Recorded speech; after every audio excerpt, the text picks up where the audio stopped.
ভোরের কাগজের যুগ্ম বার্তা সম্পাদক মোহাম্মদ আতিকুর রহমান আর নেই। শুক্রবার 23 এপ্রিল ভোর 5টার দিকে রাজধানীর আগারগাঁওয়ের National Institute of Neuroscience and হাসপাতালে চিকিৎসাধীন অবস্থায় তার মৃত্যু হয়।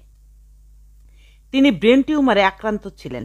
তার মৃত্যুতে গভীর শোক প্রকাশ করেছেন ভোরের কাগজ সম্পাদক ও জাতীয় প্রেস ক্লাবের সাধারণ সম্পাদক শ্যামল দত্ত। বাদ জোহর ভোরের কাগজ কার্যালয়, জাতীয় প্রেস ক্লাব ও ঢাকা রিপোর্টার্স ইউনিটিতে ডিআরইউ আতিকুর রহমানের জানাজা শেষে তার লাশ গ্রামের বাড়ি টাঙ্গাইলের ঘাটাল উপজেলার গারট্ট গ্রামে নিয়ে আসা হয়। তিনি স্ত্রী ও অসংখ্য গুণগ্রাহী রেখে গেছেন।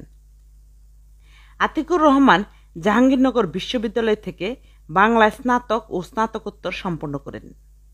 জাহাঙ্গীরনগর বিশ্ববিদ্যালয়ে পড়ার সময় 1996 সালে দৈনিক আল আমিন পত্রিকার বিশ্ববিদ্যালয় প্রতিনিধি হিসেবে যোগদানের মাধ্যমে তার সাংবাদিকতায় হাতেখড়ি।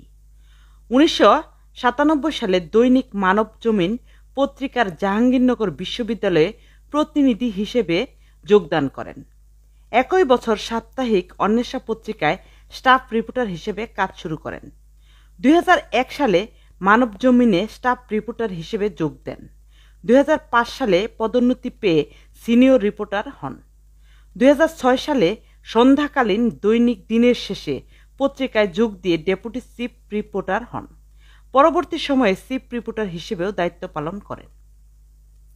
এরপর কিছুদিন চিফ রিপোর্টার হিসেবে দৈনিক আজকালের খবর পত্রিকায় কর্মরত ছিলেন তিনি। 2015 সালে যোগ দেন দৈনিক ভোরের কাগজে সর্বশেষ যুগ্ম বার্তা সম্পাদক হিসেবে দায়িত্ব পালন করেন।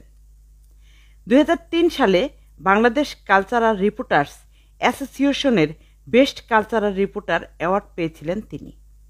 1976 সালের 12 নভেম্বর টাঙ্গাইল জেলার ঘাটাল উপজেলার কদমতলী গারট্ট গ্রামে জন্মগ্রহণ করেন মোহাম্মদ আতিকুর রহমান।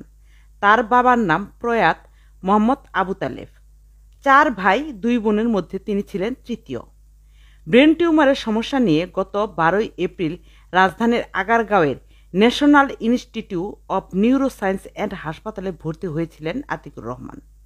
গত 15 এপ্রিল তার মস্তিষ্কে অস্ত্রোপচার সম্পন্ন হয়। সর্বশেষ হাসপাতালটির পোস্ট অপারেটিভ ইউনিটে চিকিৎসকদের পর্যবেক্ষণে ছিলেন তিনি। তার অকাল মৃত্যুতে বিভিন্ন সংগঠন গভীর শোক প্রকাশ করেছে। শোকের ছায়া নেমে এসেছে ভোরের কাগজ পরিবারে। ঢাকায় জানাজা শেষে মঙ্গলবার বাদ মাগরিব তার গ্রামের বাড়ি ঘাটাল উপজেলার দিগর ইউনিয়নের গারট্ট গ্রামের ঈদগাহ মাঠে নামাজে জানাজা অনুষ্ঠিত হয়। এ সময় উপস্থিত ছিলেন দিগর ইউপি চেয়ারম্যান ফারুক হোসেন ফণি, সাবেক চেয়ারম্যান আবুল কালাম আজাদ, কদমতলী জনতা ক্লাবের সভাপতি ডাক্তার সুলতান মাহমুদ, ঘাটাল উপজেলা কৃষক লীগের যুগ্ম সাধারণ সম্পাদক SM শুয়েব রানা সহ সমাজের সকল স্তরের লোক জানাজায় অংশগ্রহণ করেন। জানাজা শেষে পারিবারিক কবরস্থানে দাফন সম্পন্ন করা হয়।